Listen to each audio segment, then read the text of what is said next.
Hello there. So, the talk about to see or not to see. It's an interesting one. There are two main groups chugging around in this space at the moment, and it's probably always been this way. There's the group that can't see in the dark, and they have very good intuition, and they have very good skills, and they have very good pattern recognition. They're very good in general. And for whatever reason, whether it's through they don't want to, through fear, or they just can't, or they've never tried, they can't actually see in the dark. They can't see what's going on in other spaces, or feel what's going on in other spaces. It's just not it's not a realm that's open to them. So what they are doing is they are using all the data in here, all the metaphors in here, all the history, and we know how that goes, in here, either to prove their thesis, their theory, or they're just gathering data points, which is a much better way of doing it, trying to see if it fits, if there is a pattern. That is a much better way of doing it, like I said.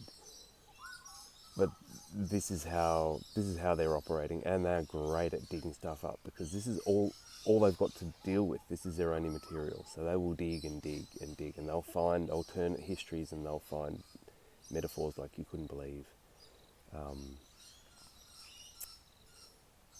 But there's a gap that's missing, because they can't actually read energy, and they're not getting into other spaces to see what's going on. So it's very dry, and what happens with this group is it ends up being very black pill. It doesn't matter whether it's talking about the government, talking about space aliens, talking about the energies of the earth, talking about this whole thing's a simulation. It's black pill. It's doom and disaster, and the whole place is probably going to be totally destroyed in fire and brimstone in a terrible way, and most likely not within decades, but within years of when they come up with seeing their data.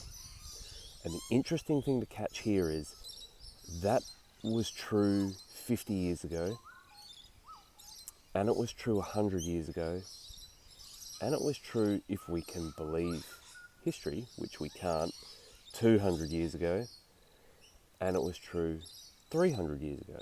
These people, these Nostradamuses who are dealing with, hello Apollo, who are dealing with raw data, they say hello to Apollo. Yes, good morning. Everything's going to go wrong. It's going to be terrible. And soon. There's no real lag time on it. It's going to be very soon. The end of the world is nigh, says a person with a placard standing on a soapbox. And what that tells me is the data points, particularly the historical data points in here, but also the metaphors, are crafted in a way to blackpill you, to make you think that not only is this place horrendous, but that something very, very, very, very bad is coming, and you can prove it, and it's probably coming within a decade, 2 at the most. But that's always been the case. That was the case 2 decades ago, and that was the case 200 decades ago. That there were people who could find those data points to say the end of the world is nigh. And so there's that. So we're just going to look at that. Then there's the other group. There's the group who are in communication with the other side. No, Apollo, we're not throwing the stick now. Maybe afterwards. No, maybe afterwards. And so they, yes, I know. but we'll do it after. It's okay. It's okay. We'll do it after. They are trying to throw me off my train of thought. So they're not really looking for hard data points because they're getting flooded with data. They're getting flooded with data in their dreams. They're getting flooded with data in their visions. They're getting flooded with data in their day-to-day walking around waking. They're talking to aliens. They're talking to gods. They're talking to deities. They're doing it willingly. They're doing it unwillingly. They're getting captured. They're getting hijacked. They're getting kidnapped. They're doing this because they want to, because all they can feel is love. They're getting taken by demons and they never wanted this to happen. But they're lived experiences. The first group do not really seem to have lived experiences, or if they do, the lived experiences are so frightening to them that they won't talk about it. They don't want to go near it. They're going to pretend it never happened. You'd never know. Even if they did, you'd never know because it was so frightening. And or they've just never had them at all.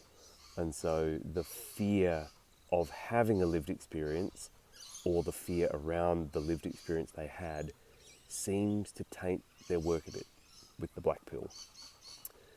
This other group who talk to galactics, talk to gods, talk to people outside of the construct, this kind of thing, they have a very different take. Their take is mostly majority positive and beneficial. Beings are here to help us. It's going to be okay. Things might be rough for a little bit, but it's going to get better. We're going to be saved. We're going to save ourselves. We've seen the future timelines, Project Looking Glass. It's going to be okay in the end. That's the secret. That's the best conspiracy I've ever heard. Did you hear? It's all going to be all right in the end. And that's got its own issues because a lot of that data is coming from wanting to believe other beings who are communicating with you or feeling that you can trust them, feeling that you can read their energy really well and their energy's good. And then we've got a bit of overlap both ways. Sometimes there are people with lived experiences who are very black pill, and there are people the other way who are going into the historical stuff and saying, no, it looks like it just cycles and things get worse and then they get better. But even then, the people with the lived experiences who are black pill, there's a way out, And it struck me when I was pulling into this a bit more. It struck me that it's a function of not being in the moment. Both of these ways of looking at things, and also what I'm going to say around this is my advice to which group should you listen to is you should listen to all of them or you should listen to none of them. And that's my advice around most of this stuff is don't try and pick and choose too much. Like pick and choose, but then also just grab a few on the side anyway. Because if you pick and choose too much and you get a bit you curate your playlist too well, you're going to get terrible confirmation bias. And that'll show you where your confirmation bias is, but then do something about it.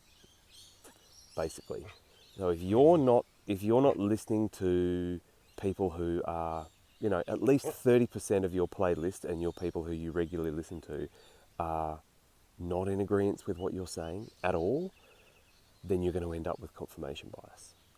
So it's a good practice to listen to people who you might even yell at the screen or turn it off halfway through and have to come back, and because that's good. Like if you think communism is ridiculous, listen to some people who truly believe in communism. If you think capitalism is ridiculous, listen to some of them. If you think both of them are ridiculous, just listen to an economic person talk for 2 minutes. Like, it's just good so you can check your shit. And And this is the same. This is more than the same because we are dealing with energetics. So it's a function of the future and the past. The people who are dealing with the historic work, and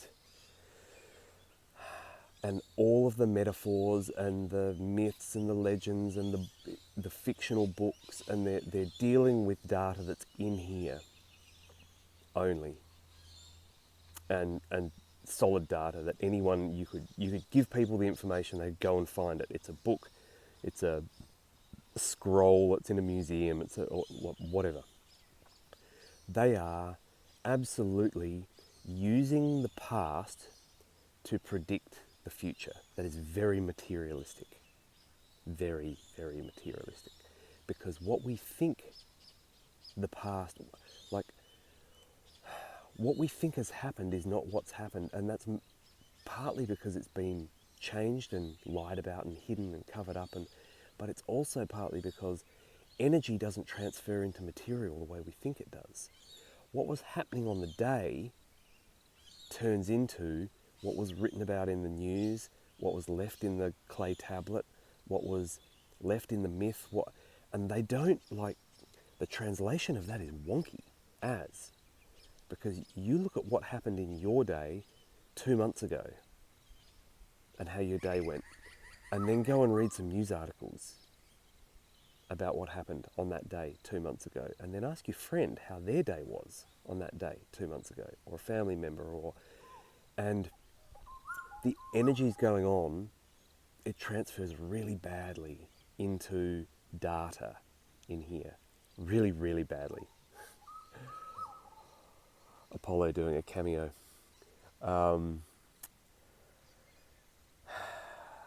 So the other group who are dealing directly with the entities, who are kind of responsible for the energies, but just more there. I mean, they're in the energies with us. We're all mixed up in it. They're just in the unseen realm, right? Realms. Or they're in the seen realms, but we're not seeing them, or we're not seeing them the way we think we are. That's changing. That's changing fast, and it's going to keep changing. So this is a moving target, and this is why I'm bringing all this stuff up, because it's worth looking at, because it's changing, and interrogating stuff in this way is going to help you as it changes. They're stuck in the future. They're looking at what is going to happen. I'm talking with our space brothers, the so-and-so, and they're our future, and they got it wrong, so they've come back to help us get it correct. And I'm talking to and they're one of our potential futures as well, and it's going really well for them, so we need to go more in their direction. And what they're doing is they're almost trying to apologize for the past and forgive it and say it doesn't matter about that. It's been hard. It will continue to be hard for a bit, but it's okay because this is what we're going to, and it's glorious.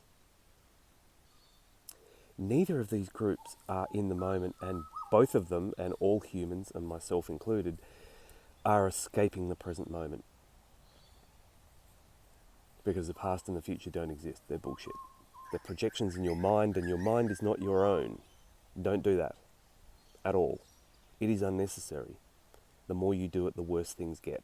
Totally unnecessary. You think you're game planning for the future. You think if you don't make plans, everything will go to crap. Incorrect. Try it. Bet you've never even tried it. Give it a shot. So using both of these approaches is great. And the present moment is where all the leverage is. So if you can't take the black pill hard data people, or the white pill everything's going to be all right in the end, the space brothers told me so, the people outside the construct told me so, people, if you can't take both of those approaches and bring them into your present moment and do something with them that helps everyone and yourself in the present moment, it is escapism. Pure and simple. So whether you're blindfolded or whether your eyes are pinned open doesn't matter. If you're not looking at now, there's no point.